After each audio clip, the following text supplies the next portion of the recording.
Aung San was the man most responsible for Burma's eventual independence in 1947 and is often cited as a modern hero and as the father of the nation in modern Myanmar.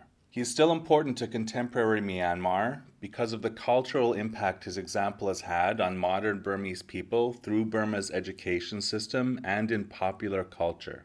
Before looking at his life, in this video we will examine the lives of the ancestors of Aung San to see what family traditions, cultural perspectives, and shared experiences he might have inherited that contributed to make him the man that he eventually became. Aung San's maternal grandmother was Daw Thu Zaw, whose family traced their lineage from the royal family of the Bagan kingdom through its last king, Narathihapathe. Daw Thu Zaw had several cousins who had worked within the government of the Kongbong dynasty, the last Burmese kingdom. Of her cousins, Min Maung had been the royal treasurer during the reign of King Mindon.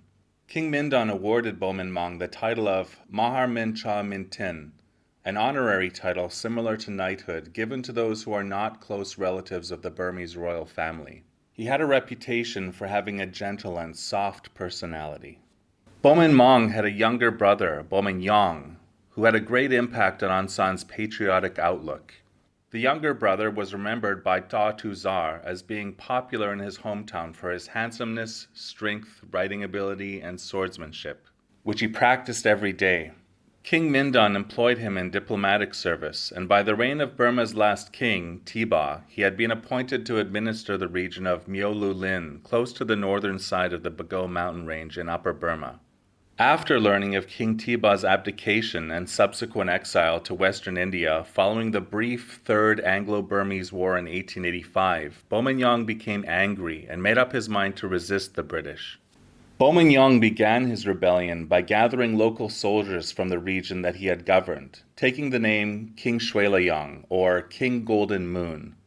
He took control of a base area near Myat Aye mountain, and he constructed a temporary palace and a wooden fort in the area, often conducting raids and attacks on nearby British forces. Eventually, British pressure forced him to abandon that base and relocate to the area around Tongdwin-ji, now in the division of Magway. He built a fort near Latang Sin, 22 miles from where Aung San was born. Min Yaung continued to attack British forces in the area, but eventually the British defeated and captured him.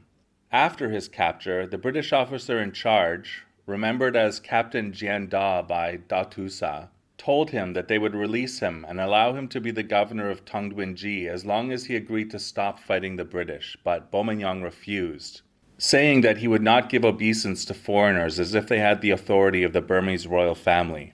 After this refusal, the British soldiers beheaded Min Yaung. Some sources have reported Min Yaung's relationship to Aung San differently, claiming that he was Aung San's paternal grandfather rather than his paternal grandmother's cousin. Modern scholars generally view these narratives as attempts to create a noble lineage for Aung San in the tradition of pre-modern Burmese historiography and stress that such accounts should not be taken at face value. Aung San's parents were Upar and Daw Su. Upar, his father, was very introverted and reserved. He came from a farming family, but studied law, and according to Aung San, Upar passed his bar exam third in his class of 174. After going through law school, he was not a successful lawyer, and his mother took much of the responsibility for raising the family by doing business. She had inherited land in the countryside and was an active administrator of it. Upar died at the age of 51 in May 1931 after a 2-month illness. He died while Aung San was visiting his home for summer vacation when he was 16 years old.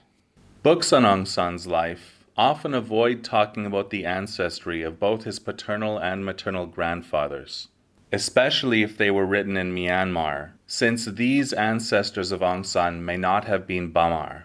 Aung San's paternal grandfather was a man named Dae Ko. His grandfather's name is unusual because it is not a typical Bamar name. It is most likely a Burmese way of pronouncing a Chin name.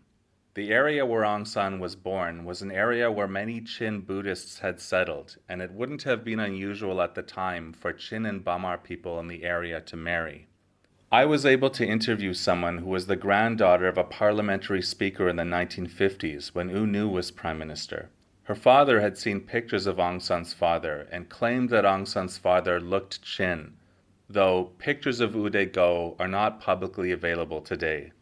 Not much is known about U Dae Ko beyond this, but Aung San was very possibly a quarter Chin. It has been widely speculated that Aung San's mother, Daw Su, was half Karen, since her father was Christian and came from an area where many Karen Christians lived. Of the people I've met whose families were close to the family of Aung San, it was confirmed to me that the belief and speculation that Aung San's family was part Karen was widespread among their acquaintances. Unfortunately, like most details of Aung San's ancestors, no written records from that time survive, and without these records, the true family background of Aung San is impossible to determine for sure. Although he lived and self-identified as Bamar, it's very likely that Aung San's own background reflects the historical and multi-ethnic nature of how Myanmar actually is and has always been, rather than the mono-ethnic mythological image of how most post-independence Burmese governments have imagined and propagandized that it should be. Thank you for watching. In the next part of this biographical series about Aung San, we will examine Aung San's early life from the time of his birth to the outbreak of World War II. We will look at how he was as a young man and what events and influences shaped him into the man that the hero of Burmese youth eventually came to be.